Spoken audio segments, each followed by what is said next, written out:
Hi friends, ఎలా ఉన్నారు? బాగున్నారా? Welcome to my channel.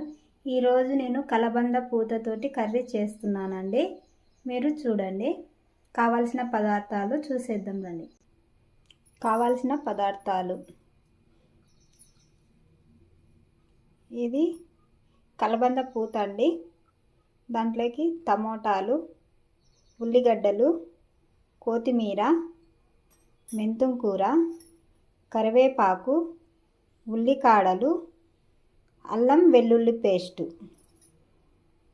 ఇప్పుడు మనము స్టవ్ అంటించి కడాయి పెట్టుకుందామండి. దీంట్లోకి మనము తగినంత ఆయిల్ వేసుకుందాం. మీరు ఎంత కావాలన్నా అంత వేసుకోండి. నాకైతే ఇంత సరిపోతుంది. ఆవాలు, జీలకర్ర. ఇప్పుడు ఆవాలు జీలకర్ర వేగిందండి. ఇప్పుడు నేను కొన్ని ఉల్లిగడ్డలు సన్నగా తరిగి పెట్టుకున్నాను, కొన్ని ఏమో ఇలా తీసుకున్నానండి.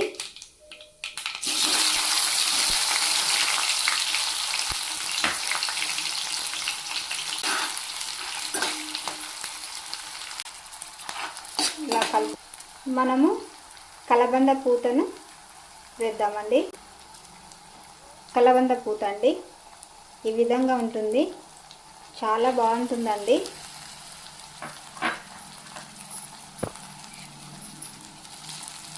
ఇలా వేసి ఇలా కలిపేసుకుందాం.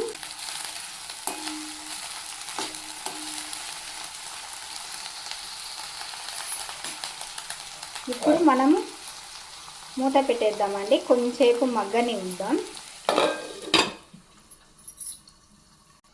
ఇప్పుడు మనము మూత తీసి చూద్దామండి, కర్రీ మగ్గిందో లేదో. ఈ విధంగా చూడండి.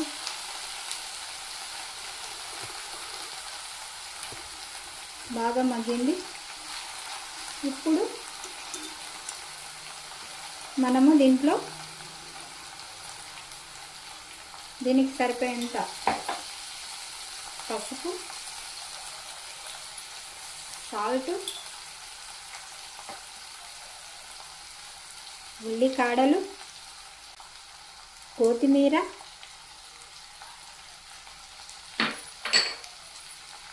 మెంతం కూర, కరివేపాకు. ఇప్పుడు మనం ఇదంతా కలిపేసుకుంది. ఇప్పుడు ఈ టమోటాలు ఉన్నాయి కదండి, ఇలా వేసుకొని ఇలా పెట్టేసుకోవాలండి.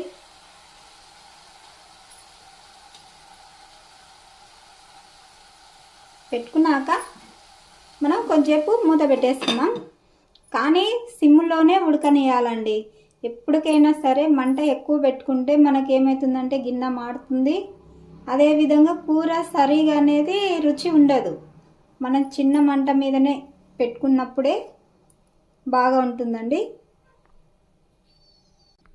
ఇప్పుడు మనము టమాటాలు మగ్గినాయో లేదో చూద్దామండి. మూత తీసి చూడండి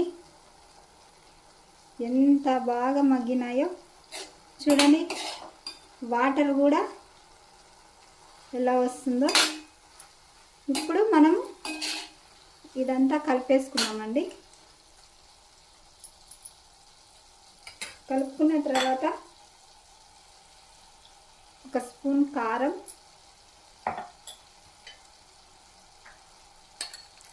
మనం దంచి పెట్టుకున్న అల్లం వెల్లుల్లి పేస్ట్,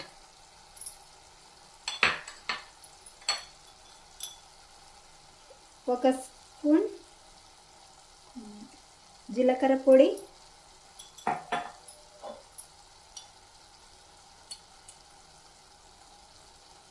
ధనియాల పొడి ఒక స్పూన్,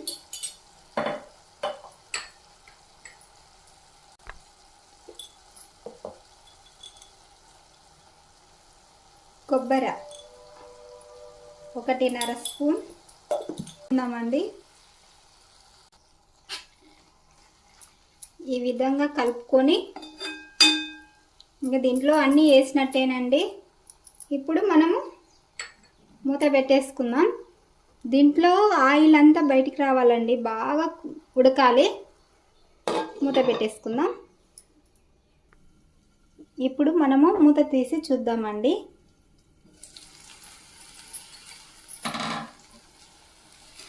ఫైనల్గా కర్రీ రెడీ అయిందండి. చూడండి ఎంత బాగా వచ్చిందో. ఫైనల్గా రెడీ అయిపోయిందండి.